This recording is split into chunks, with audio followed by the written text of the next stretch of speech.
Thank you for being here today. My name is Catherine Foster. I'm the Executive Director of the New Winston Museum. Can I see by a show of hands how many people are here for their first visit today? Great. Yay, wonderful. I welcome you to come back and really dig into the exhibits that we have up. On our red wall over here, this is called the Every Picture Tells Our Story, and it's kind of a social history of the coming together of the cities of Winston and Salem. And on our yellow wall over here is a pretty new exhibit curated by our Director of Education and Programming, Chris Jordan. And it's a look at the Civil War from a local perspective. And it has some really interesting information on there. It took about 10 months of research, and this is about a third of what he dug up. So I hope you come back and enjoy it. So our mission here at the New Winston Museum is to preserve, promote, and present the dynamic history and diverse stories of Winston-Salem and Forsyth County through education and collaboration. And this is what this is all about. We're collaborating with several groups here. One we're roommates with, the Society for the Study of Afro-American History, which we share space here at the museum, and which is quite an honor for us, as we feel like we're both kind of seeking out the same mission to tell the real story of Winston-Salem. Now, a lot of people ask, New Winston Museum, what does that mean? So it's an obvious play off of our neighbors, Old Salem. It's the concept of a new way to do a museum, a new concept of a museum, beyond just collecting and that sort of thing. But it's also about Winston-Salem being a quintessential city of the New South. So it's all those things mixed into one, and that makes us the New Winston Museum. The video screens, they're turned off right now, but when you come back, I'd love for you to take some time and look at our oral history project. We have about 50 interviews with people in the community that really tell the true story of who we are as a collective society here. The screen back there tells the story of Winston of past. This screen right here usually tells a story about the civil rights movement in Winston-Salem, and this screen talks about the future of our city. That screen is a documentary about the Civil War in Winston-Salem that our video curator, Jamel Weldon, produced for us. As you came in the lobby, you saw an exhibit, and I hope you spend some more time with it, by one of our presenters here, Mr. Jerry Haynes. We're excited to have that up for a couple of months, and just really feel fortunate that we were able to work together with you to have that. A couple of housekeeping notes. Please note that we have refreshments back there. We also have a raffle. We'd love to collect your information so that you can join our mailing list. I don't oversend information, but it just lets you know about the events that we have. I also put out a little letter about the events that we have coming up from February through April. So it's by the sign up. Let's see, I think that's pretty much it. Oh, also there's a survey about the program that we'd love for you to complete afterwards. We really like to track what we're doing well, what we can improve on, so your feedback would really help us with that. So this event today kicks off our 2014 Salon series, The Community Within a Community. And it's important for several reasons. Not only is it during the week of Martin Luther King Day celebrations, which are so important to us, but also kicks off African American History Month, which we all celebrate together. I'm excited to hear from all of our participants, and I'd like to introduce our moderator, Dr. Rosemary Millar. Dr. Millar is an assistant professor at the University of North Carolina School of the Arts. She teaches first-year composition and literature courses in the Division of Liberal Arts. Her scholarship is African American Literature and Culture. Dr. Millar received her PhD degree from the University of Virginia. Thank you very much. Thank you so much, Becky. Thank you. Thank you so much for coming out on this rather frigid day and coming from Barbados in terms of getting accustomed to the American weather. It's my pleasure to introduce our three panelists today, and I will start off with Mrs. Linda Dark. Linda Dark worked 37 years in the healthcare field as a registered nurse.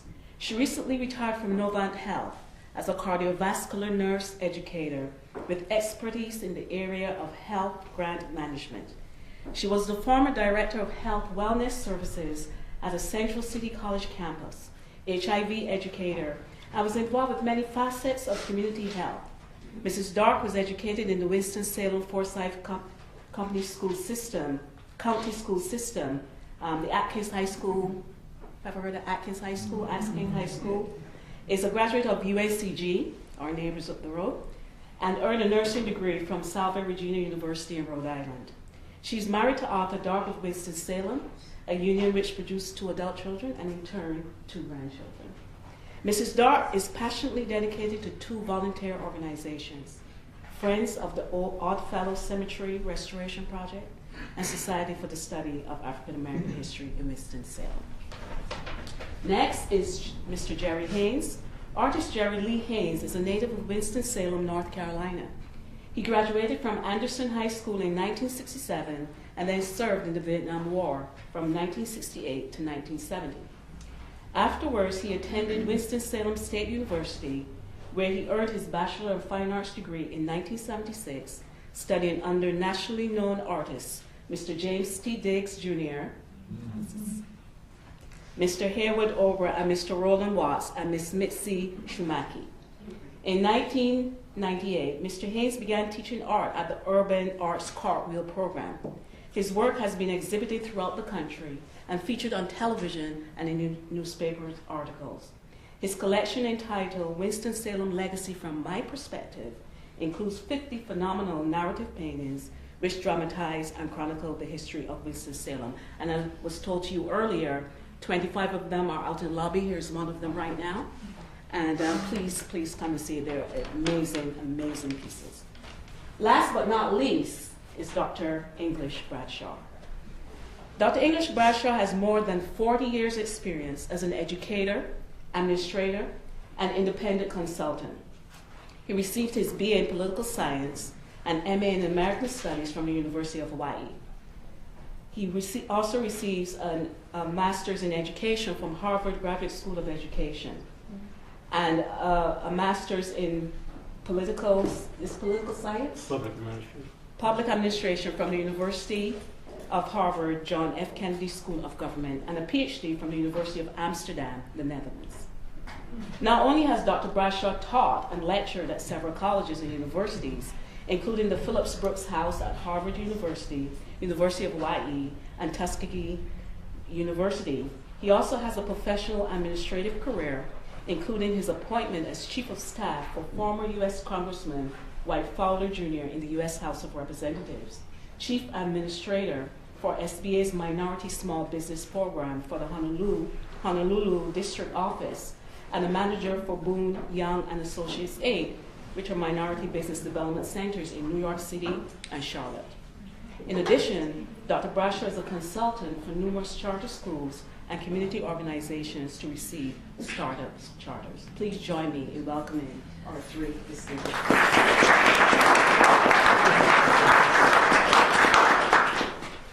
To start off, I would like to ask, I'll start with Mr. Haynes. In terms of talking about the African American businesses that were here pre-integration. And I also wanted to include specifically what kind of businesses there were and how they were affected by residential segregation and property owner laws. Okay. Good. All right. Glad that so many of you all can come out. Well, the businesses here strive because of the economic impact that and the educational impact that Simon Green Atkins had on the city. Because when he came here and provided the educational base, and he did do a good job with Depot School and Winston-Salem State University, coming from Livingstone itself, did a marvelous job. But in doing that, people was able to get an education. You had doctors that was coming from Howard University. You had doctors that was coming from Harry that was coming to this area. As a matter of fact, this was a mecca. Things was thriving, the tobacco industry was doing well, and so everybody was coming to this town. So in that case, so when the education program got in place, then we started our black businesses. Because what happened is that segregation kept us from going to the businesses that we wanted to. So what that did in return, that made us more self-sufficient. So we had education in the program. We had teachers now that was teaching you how to be entrepreneurs, how to set up business plans, so to speak. And then you came out with your tailors, your tailor shops that would supply our various needs. You came out with your pawn shops, per se, that would handle our needs. We also had funeral homes.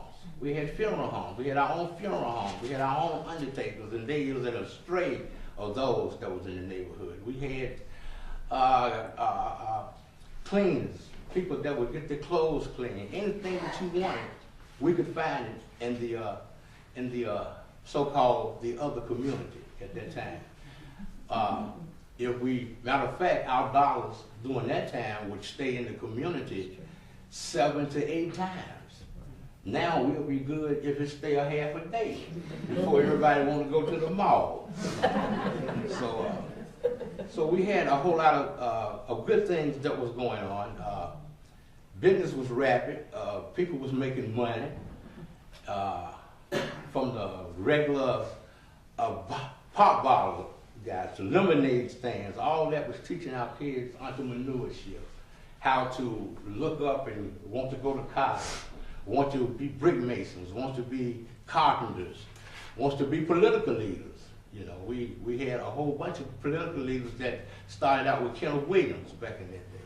I think he was our first alderman at that time when it was called alderman, city councilman now.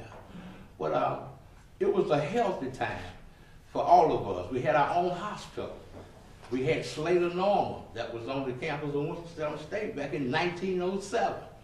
See, very few people don't know about that. But that was there for a period of time. And during that time, when we had to go to the hospital, we had to go and deal with city hospital. We had a wing at city hospital until the legislature was able to come together and get Cape Ben's Reynolds, which was built in 1938.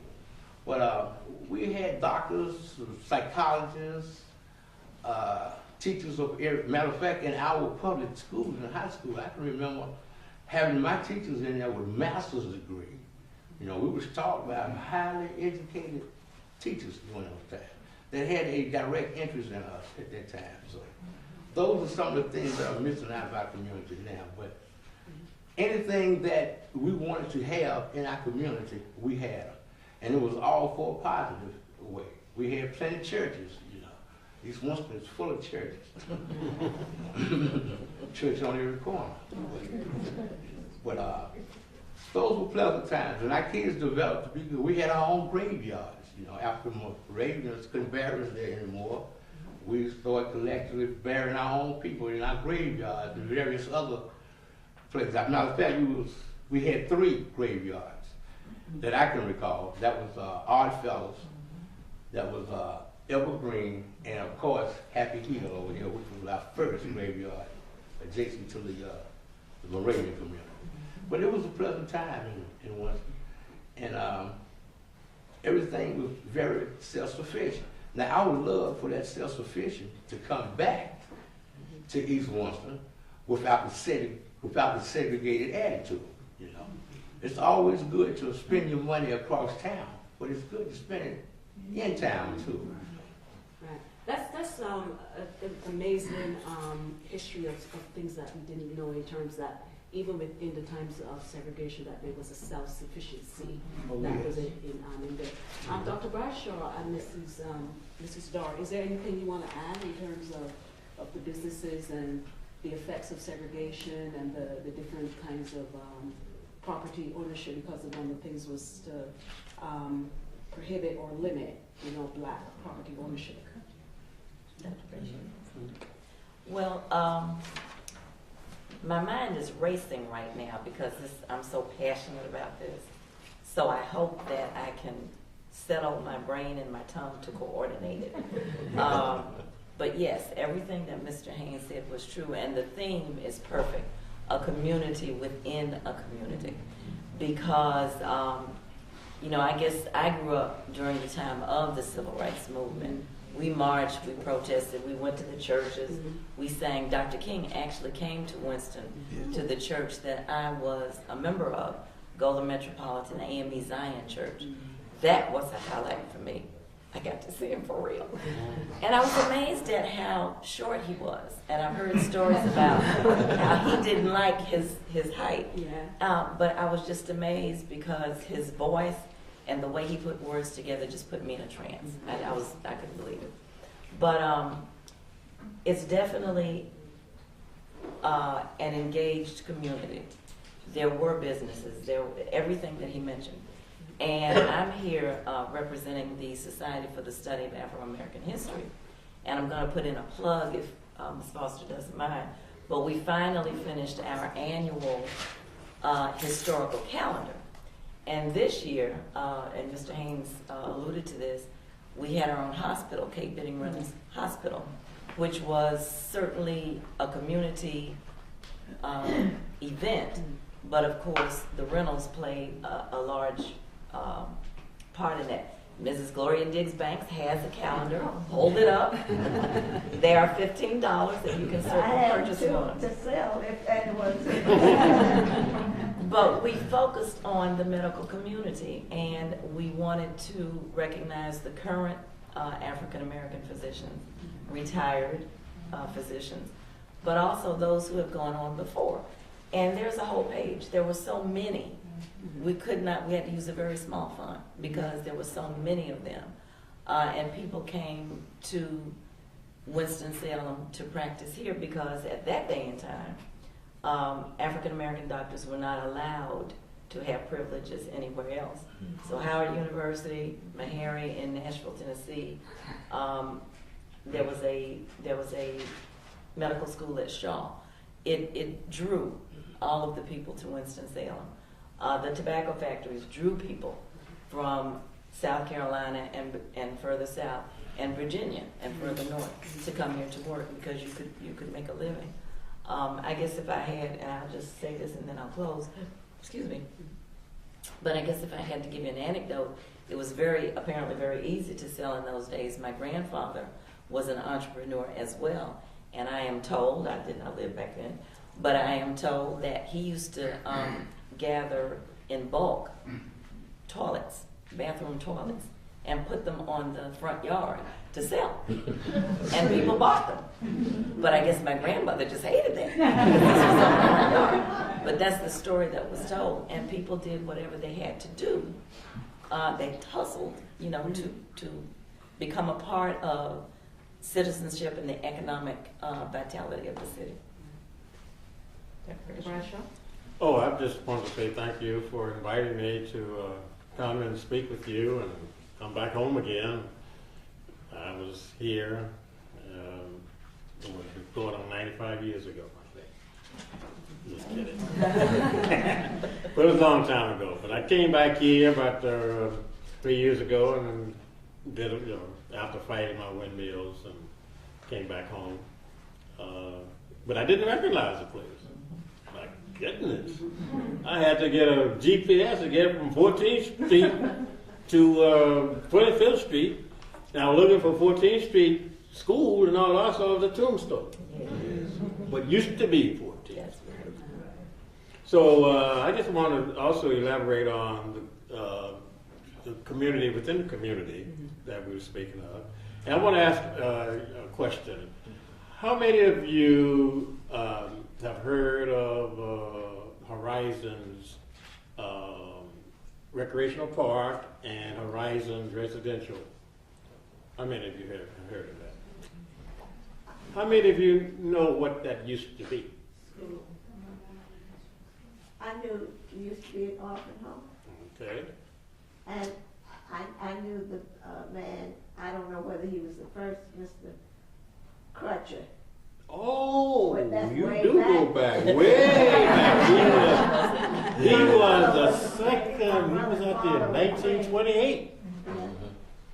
Wow, he go, yes, Crutcher, and then there was Chavez, then there was Mr. Garrett, Yeah, and then there was Mr. PA, right. and then Avon, and then Gray, all those superintendents, after. However, I was out there, I came back here about 2-3 years ago, and I went out there to look at where the Memorial Industrial School used to be. And walked down the farm where people were out there. It was a beautiful Saturday morning, bright sky, and white folks was out there throwing frisbees and throwing this game of golf game. But I'd never seen a golf game used for throwing frisbees. Okay. But they were throwing that stuff around. I said, "Wow, this is very interesting." And they were picnicking out there, and they have their little dog garden. They have a dog, a dog field, dog park. Dog park, yeah.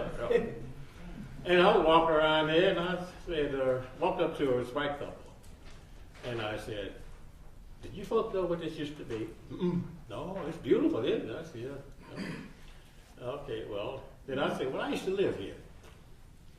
"What?" "Yeah. I was brought up here. This used to be an orphanage for black people." "What?" "Didn't know that." And so I said, "You see that red barn over there? That used to be where horses used to be. We used to feed the horses, ride the horses, and work the field. See that barn over there? That's where we used to milk our cows. You see that barn down the road down there? That's our potatoes, where we used to our potato house. You see all this big rolling green grass that you out there throwing frisbees with? That used to be our wheat fields, our pastures. That used to be our corn patch, They didn't know. And so I saw this, another couple, it was a black couple, about the middle 40s and 50s, and I said, "Did you folks know what this used to be?" "No." "What?" Even so, I said, well, I told them the story, and I said, "Well, this is absolutely ridiculous. This is our history has vanished. We need to recapture this. We need to do what we can do to bring this back and revivify what it is, what our legacy used to be, and especially me, because I went there when I was 2 years old. I stayed in the baby cottage when I was 2 years old, and I didn't have any idea who my parents were. I thought the superintendent was my parents, and I thought the matrons were my parents. And so I stayed there. My sister and I, we stayed there until we were 15 years of age. And of course, we had, grateful that we were there. There were many things happened along the way growing up there, but if it hadn't been for it, I want to kind of like bring this into, I want to circle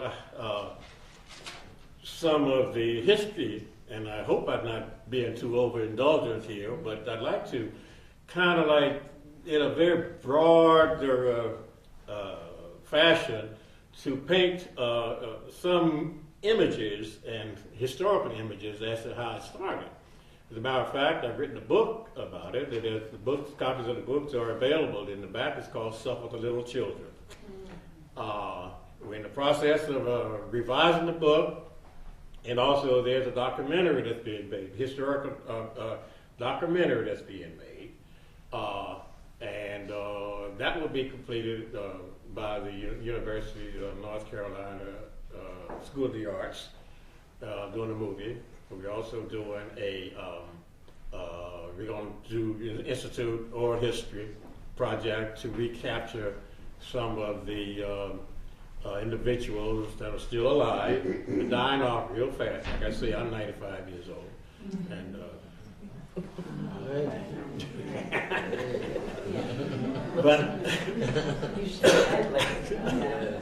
but anyhow, we're dying fast, so we need to capture that as soon as possible. But to begin with, where all this started was in 1900. In First Baptist Church, there was a fleet passed around in North, and at First Baptist on Ohio. passed around in 1900. They passed the plate around to see if they can start school or some institution that can care for neglected Negro children. They passed the plate, came back, collection was $17.23. That was our first collection. In that group was Dr. Reverend Holland, Reverend Bullock, Addie C. Morris, Reverend Joyce, Reverend Perry. They formed an organization, and they got licensed to start in 1903 to start an orphanage. And the orphanage was out there in Walltown. We call it the Colored Orphanage Society. Walltown, it didn't last long because they didn't have the money. Dr. Poindexter was also one of the group, and he became first superintendent there. And that orphanage didn't thrive well, and so the Colored Baptist, the Roman Baptist Association, adopted it to change it to become the Colored Baptist Orphanage in 1917, 18, thereabout. I got this stuff. But anyhow, that didn't work well either, because of the experience, of the expenses, and the requirements that was necessary to run an orphanage. And so the welfare department was going to close the school down, the orphanage down. However, Mayor Haynes, who was the mayor of Winston-Salem in 1923, called a meeting together of civic organizations, and I want to be kind of like, I'm going to call off some of these names, so I can be precise about it. Haynes called a meeting, and he said he didn't want that orphanage to close. So he called a meeting of civic organizations, namely Civitan Club, members of the Lions Club, the Kiwanis, the Women's Club, and the actors and some of the members of those clubs included Mayor James G. Haynes, the brother of F.H. Haynes, William Neal Reynolds, brother of R.J. Reynolds, the Reynolds heirs, including Richard, Nancy, Mary, Smith, and Duke Reynolds, Mr. and Mrs. Bowman Gray, Mrs. J.A. Gray, and Kate Benton Reynolds. They formed the group, and they organized and came together as a group, reincorporated the school as the Memorial Industrial School in 1823. I want to interject here, in terms of, because you're getting in to segue into the second question I had is about education.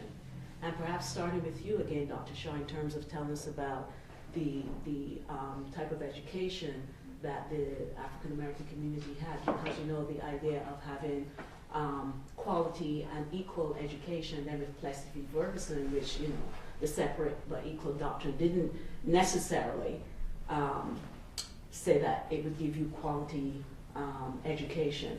So in terms of looking at the African American educational experiences pre-integration and the effects of such legal doctrines.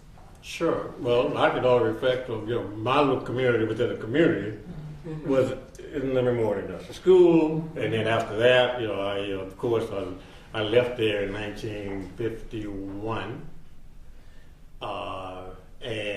but the education that I did receive there, I can give you an example of how we used to do it.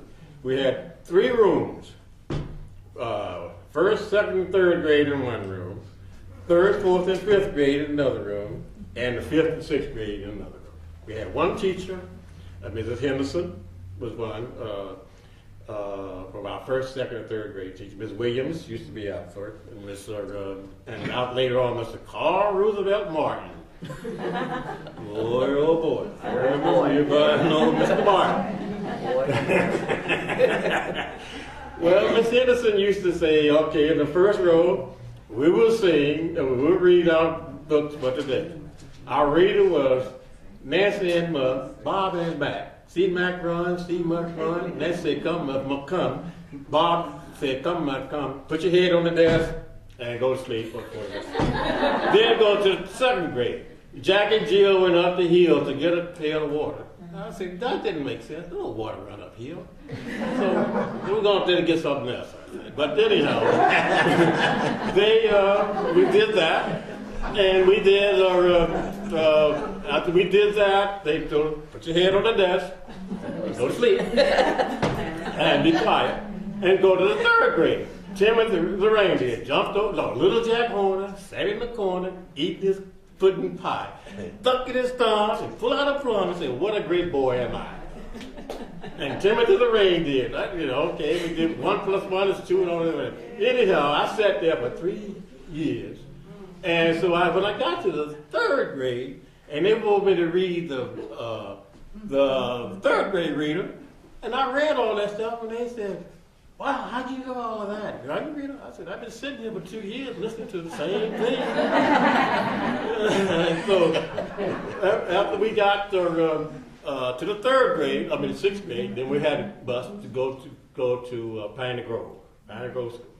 And then Pioneer Grove, I went to the 6th grade, and then the 7th grade, and then the next year it opened up Carver Consolidated School. And all of us went from the Morehouse School to Carver. Wow, man, that was just like being in New York. I have never seen such good desk, clean. We had our own cafeteria, we had everything, boys' bathrooms and all that stuff clean. And we had teachers. Man, those teachers I wish I had I don't know if you know Mr. Bosley, Mr. Skills, Mr. Ledbetter, Mr. Font, and Vasti McNeil. Vasti McNeil could see around corners. Telling me to get in class and stay there. But I tell you, we have some of the best teachers I've ever had. What about you? Well, listening to Dr. Bradshaw is bringing back a lot of memories.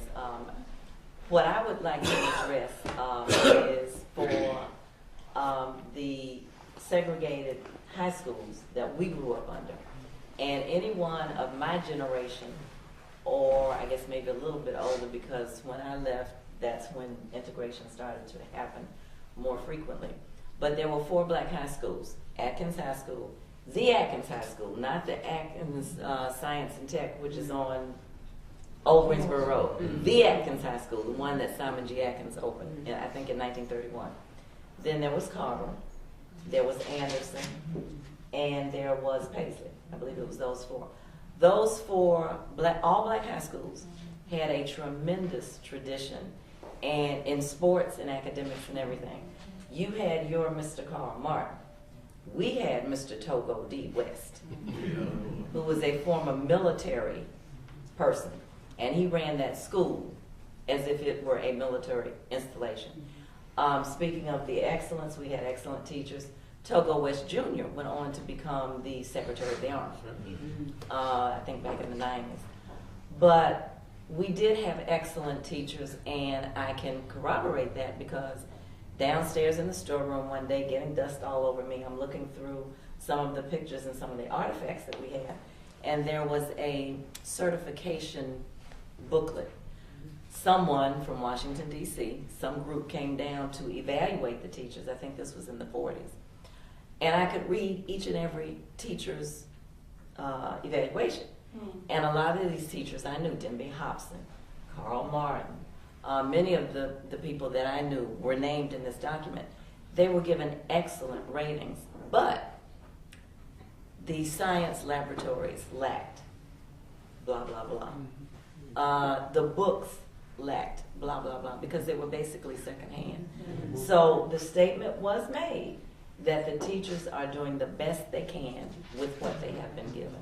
And I think that was the general idea, the general impression that everybody had. Sports was fantastic. If you went to Carver and I went to Atkins, we didn't speak to each other. And I mean, football, basketball, and the competition was just fierce. Y'all used to win the games, but we used to win the fights. Well, being a girl, I didn't get into the fights, but I saw that happening. I went the other way. But it was really just a wonderful, wonderful tradition. And I was not here because I moved away. I've been away for like 30 years. So I was not here when the 14th Street Elementary School was torn down. But I understand when there was a rumor that the Atkins High School was going to be torn down, I hear there was a revolution. I don't know what happened, but it's still standing. The building is still standing, and you've got a picture. You've got an impression of it out there. So although it is not now a high school, it is Winston-Salem Prep. That tradition is still there. And now what people do is, in the African American community, they have the, quote, Big Four. Every year, there's a big gala, gospel concert, everybody goes to church on Sunday, just various things. I think there's a picnic, choirs, various things go on that weekend. And you get alumni from all over, which is very good for the economics of Winston-Salem, because all these people come back. If they don't have relatives here anymore, they got to stay in a hotel. They spend a lot of money to come back to the Big Four. So as I was leaving high school, Gwen Bailey had been the first black student to go to Reynolds. When I was a senior, the experiment was taking some African American students going to Reynolds in AP classes.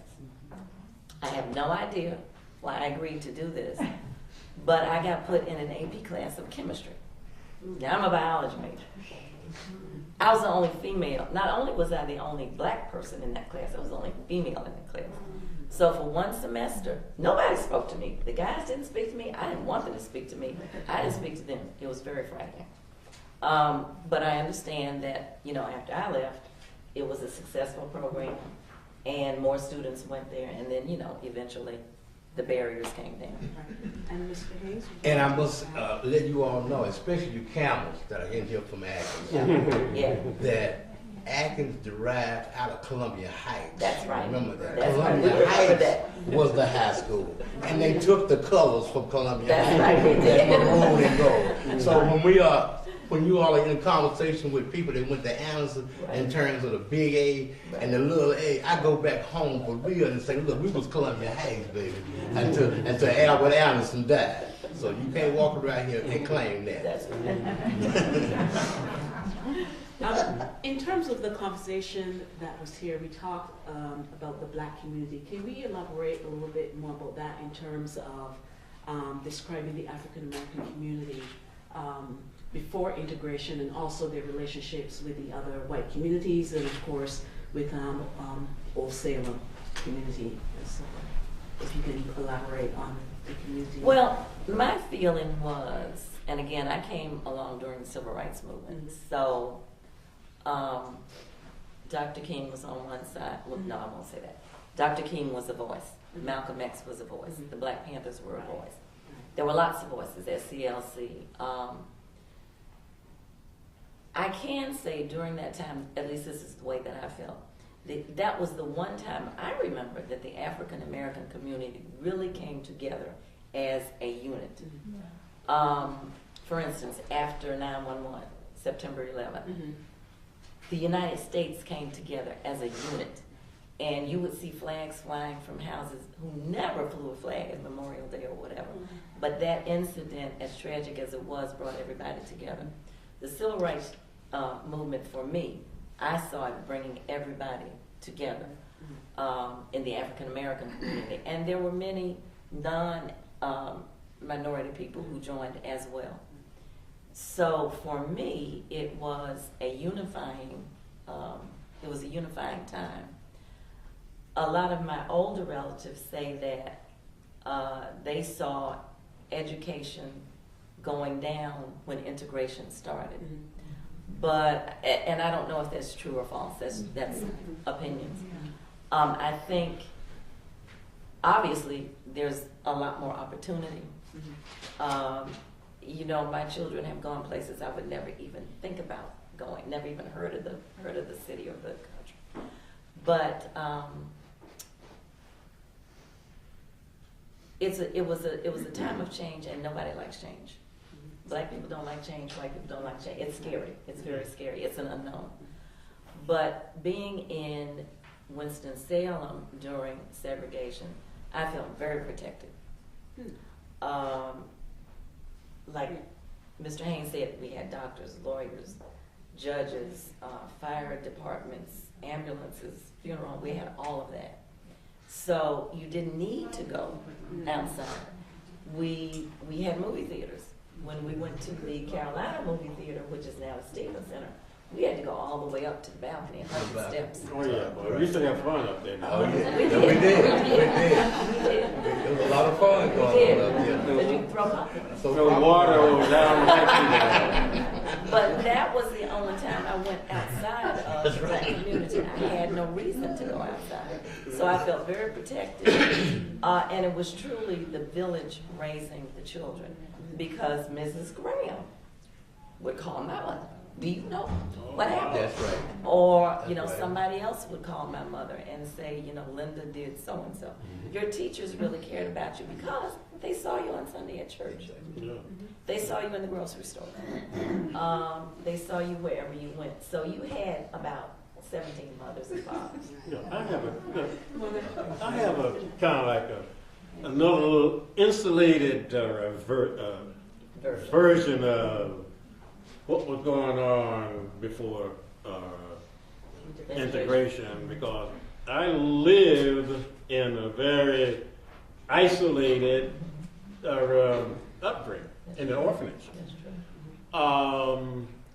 In the orphanage, we had black caretakers. The superintendent was black. Everything, you know.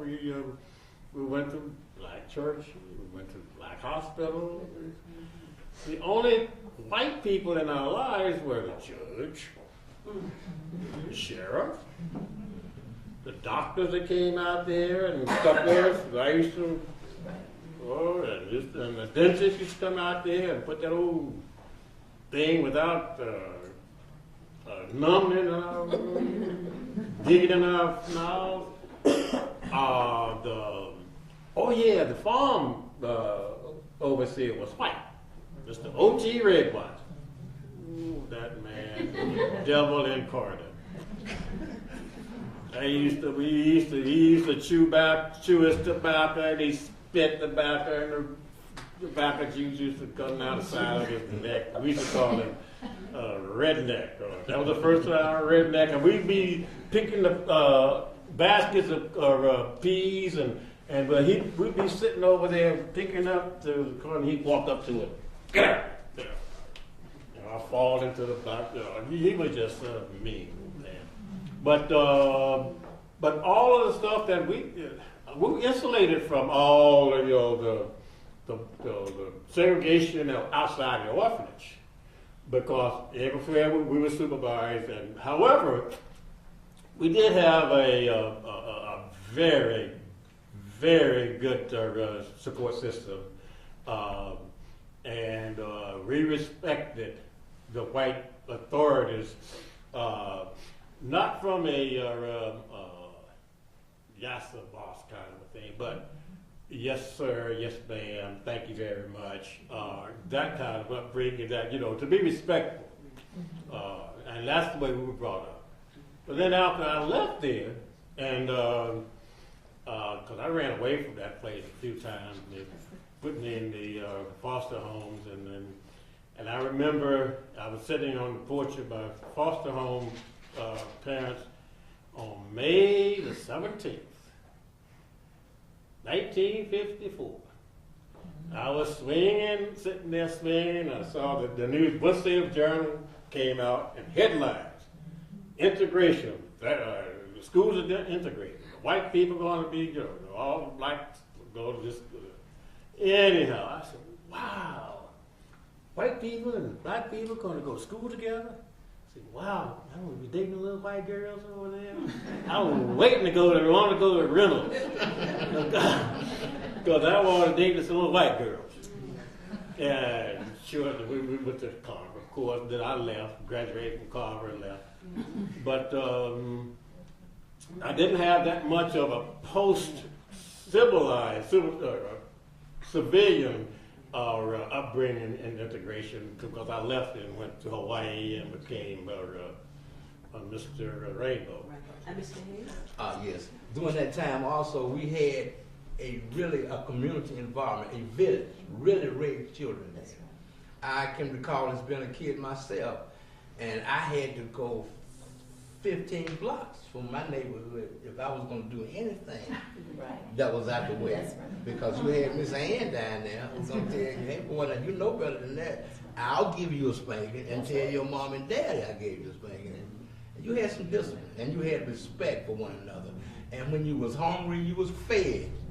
You know, it wasn't no soup kitchens that I can recall.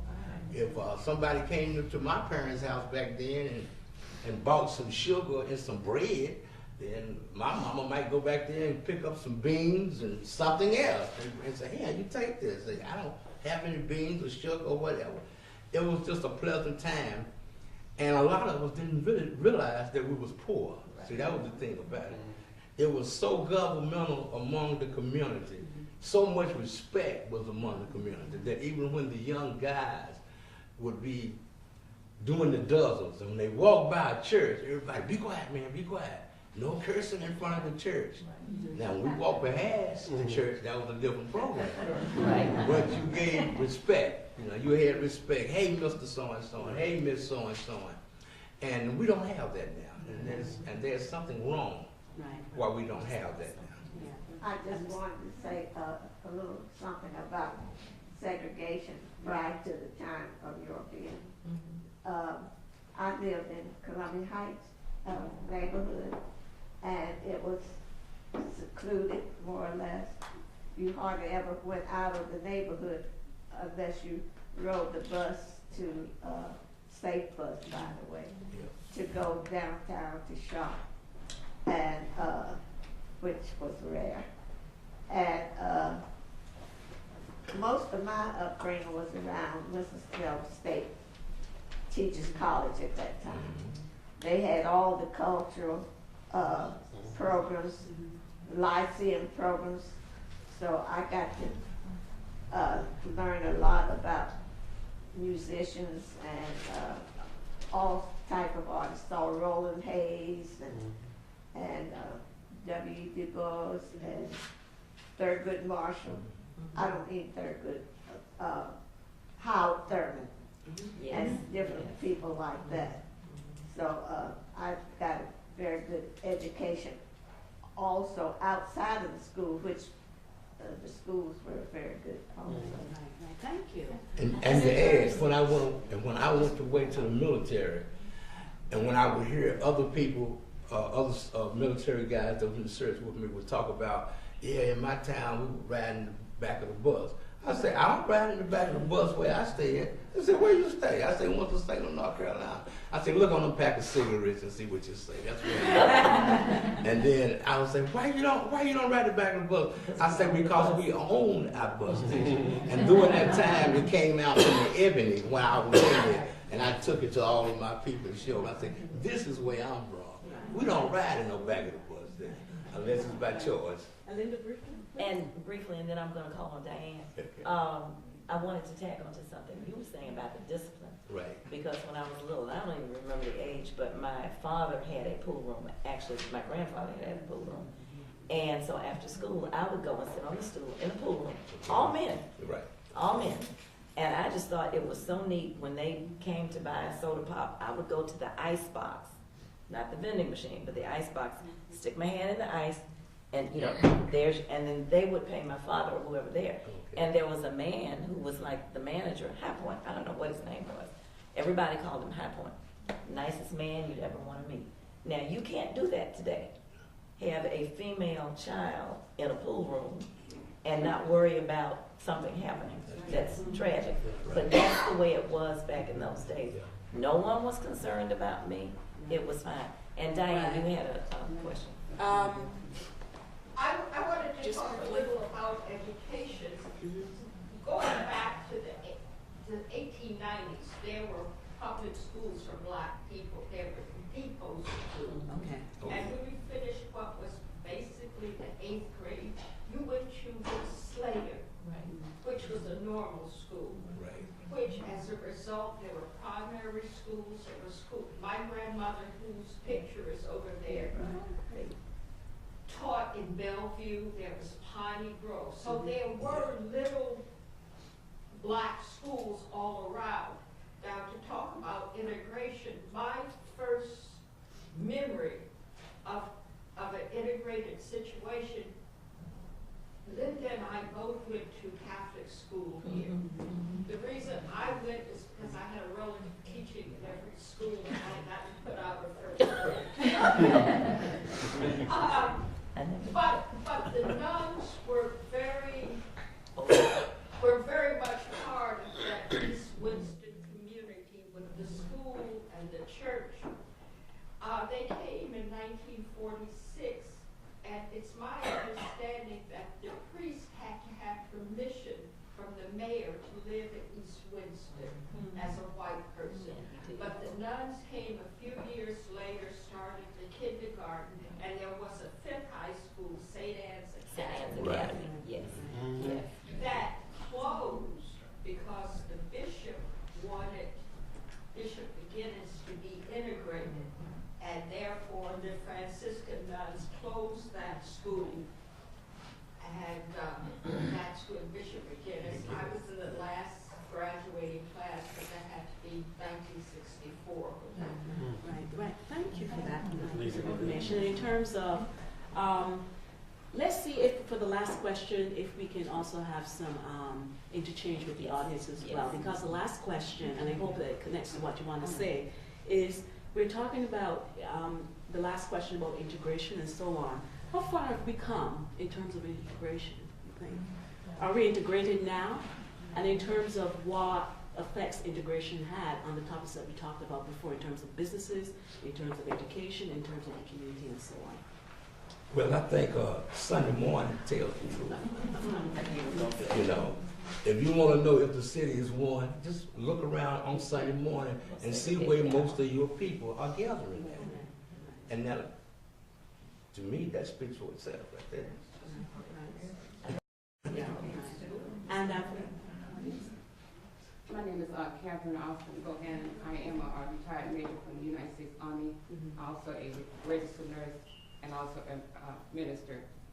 In reference to how I feel about segregation and what effect it had on me, I can remember as a child, when I was 6 years old, the Zenadorf Hotel, my father was a bell clerk out there. And within that hotel, there was a dance studio. And I can remember watching the little girls dance. And I remember that the head of the dance studio, she would always come and embrace me. And I just thought she really loved me. So I told my dad, I want to dance. I want to be a ballerina dancer. That was a passion I had, and I still had that passion because I love the art. And my father, with sad eyes, told me, you cannot do that because you're a color. And that's the first time I was really affected by integration in the color, because I didn't really know what color was. And then I remember in school, they had people come to us, it was Columbia Heights, and they would have people come, I guess they would do like with piecework, handwork, and then everybody would be putting their little bullets in. And I said, I'm not going to do that. And so one teacher told me, you'll never achieve to be about anything. And I told myself, I'm not going to use my hands, I'm going to use my mind. And so for that purpose, segregation made me become the woman I am today. And so as a result, not trying to brag anything of that, I have a master's degree and I'm working on my doctorate degree. I served the military, I served Veterans Affairs, and I thank God for segregation, because had it not been for segregation, I wouldn't be the person I am now. And in reference to feeling protected within our community, I didn't feel protected because I did not look like them. You know, people who look like, some people pass for white. Let's be honest. Those who passed, they were protected. Those who looked like me, they did not pass. And there was a time, and Jerry's a witness, we were not allowed to go across uptown. If you went uptown, you were accosted by the police, and you were told to go back in your neighborhood and get back in the place that you belong. And I'm not angry about it, but what I want to say today, that I don't know what the communities should do. I've been in Arizona, and I've been traveling all around the world, but the community, I'm looking at the children now, we have got to get back on focus. We know we have a foundation that we live, and a foundation that we build. You know, with the strong foundation that we have with all the doctors and the PhDs. My question to you is, what can we do to recapture what we had, the community within the community, and go outside the community and embrace the community and bring us back where we used to be? Thank you. I agree with what you're saying.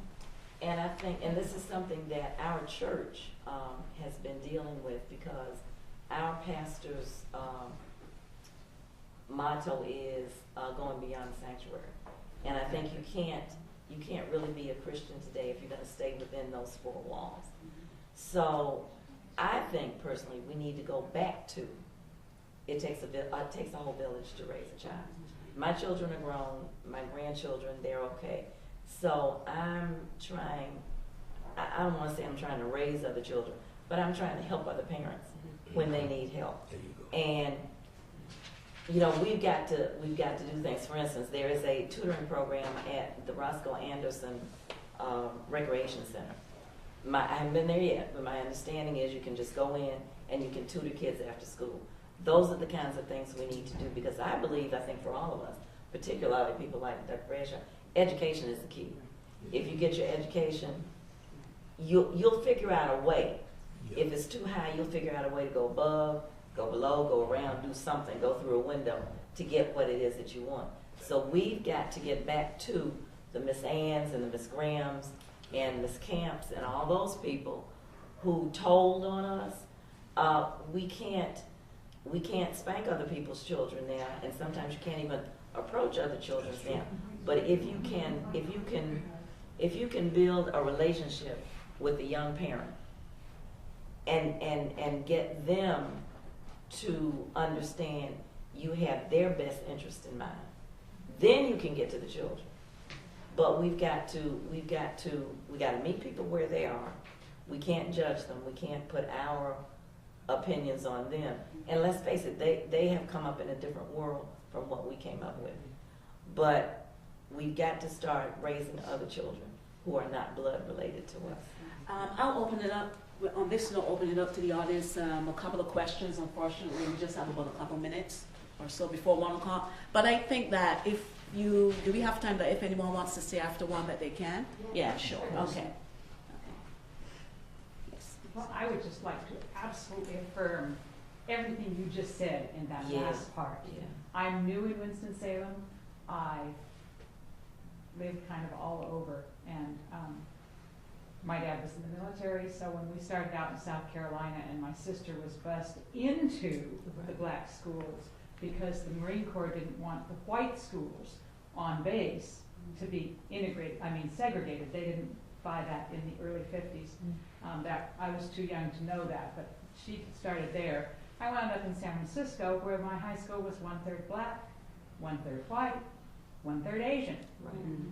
It was just all together. But I moved so much that it wasn't a process of seeing the changes. But today, I've been here 3 years, I go into Speed School. Most of the children are black. And I do literacy reading with them during the school day, because I think education, if you can make a difference for one child, That's right. and reading and math are the true essence of those places. So yes, spread that word. We have to. Yes, please. I personally think that we need to return to love. We need to really love our children, and we need to move beyond the judgment about the sagging pants, about whatever. I'm in my late 50s, I never remember us talking out of turn about our young people. They were always a part of our village. They were always, not only were they the future, they were the essence of who we were. So I think that if we begin to really unconditionally love ourselves and each other, we would see some reflection and some return to the past. I don't want to return to the past. I want to take the best of the past and move into the future, but I know if we're in spaces and places where we only judge and see the worst of ourselves and our ancestors or those elders that are living amongst us still, then we're not being our best selves, and we're not being the self that we used to be, because I always remembered being loved. And it didn't matter where I was. And in answer to in response to your statement about being from San Francisco, I'm from San Francisco, and there wasn't integration as such, but there was invisibility that black people would have there. And I remember going to a mixed school, but there still was those lines of demarcation. So it was just a different kind of thing. There was no sitting on the back of the bus. There was nothing like that. But it was really a subtle racism, which I think is still prevalent in California, because I still maintain that vibration. But I think that the love piece is something that we need to really examine. If I could just tag on to that statement, the love piece is perfect. Another thing our church is trying to do is to have a diversity committee where we have a group from our church that routinely meets with a group from, and I'll probably get it wrong, First Baptist on 5th Street. But the only rule is you respect each other. But the conversations that come out of that group, sometimes they meet just to discuss a topic, other times they meet and eat. But the thing is the conversation. And when you finally feel comfortable with another person, even though they don't look like you, don't act like you, have a different culture, you can actually start talking about the important stuff, not about Dennis Rodman or George Bush or what. You can actually start talking about racism right here in town. And that's got to come from a place of love too. So if we could, I would just like to, regardless of the way that people feel about our President, Barack Obama, I can see when he speaks, he's really thinking before he speaks. And his thing is, or it seems to be to me anyway, we need to discuss. It used to be that, what's that saying, we can agree to disagree? Yeah. You can't do that anymore. You can't do that anymore. I don't care if you're black, white, Greek, purple, I don't care. You cannot disagree. And I wish we could get back to, number one, the love, but agreeing to disagree. But you have to discuss it. You have to talk about things. And if I say something to offend you, I don't mean to. Please tell me that you're offended, and I'll back off. And same thing for me, ditto. But we've got to talk. You know, it's like when you're at work and you have the meeting, and then there's another meeting at the water cooler. We can't do that. We need to talk to each other face to face. Any other last remarks? I'm just going to let us thank our panelists, and then who wants to stay, you're more than welcome to stay and continue the conversation, because I think some people may need to leave right now. Okay. So join me in thanking our panelists.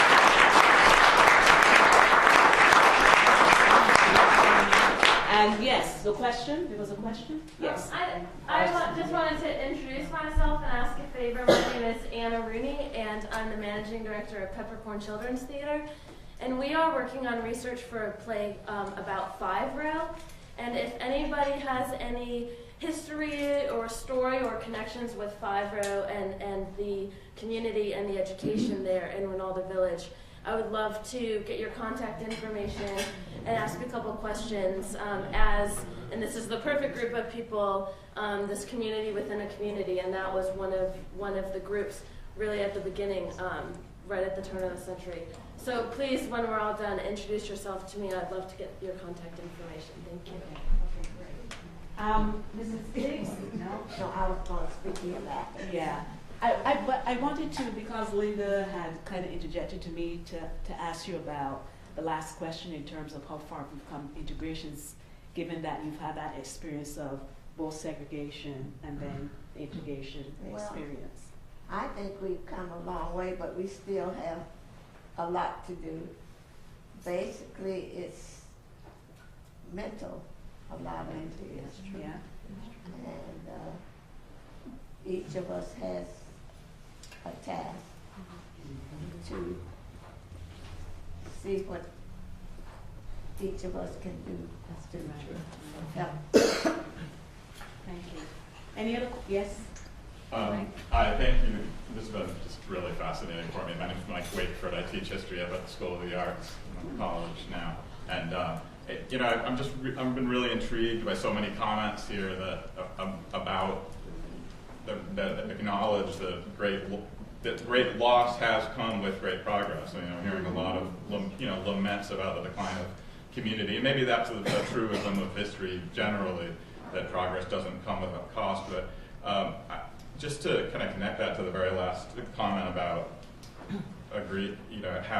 being able to agree to disagree, it really strikes me that I'm just sort of thinking out loud here that it sounds like almost like what I've heard people say is missing is, well, in segregation, race was race as the dividing line, as the power, as the powerful force in society was visible and clear and couldn't be ignored.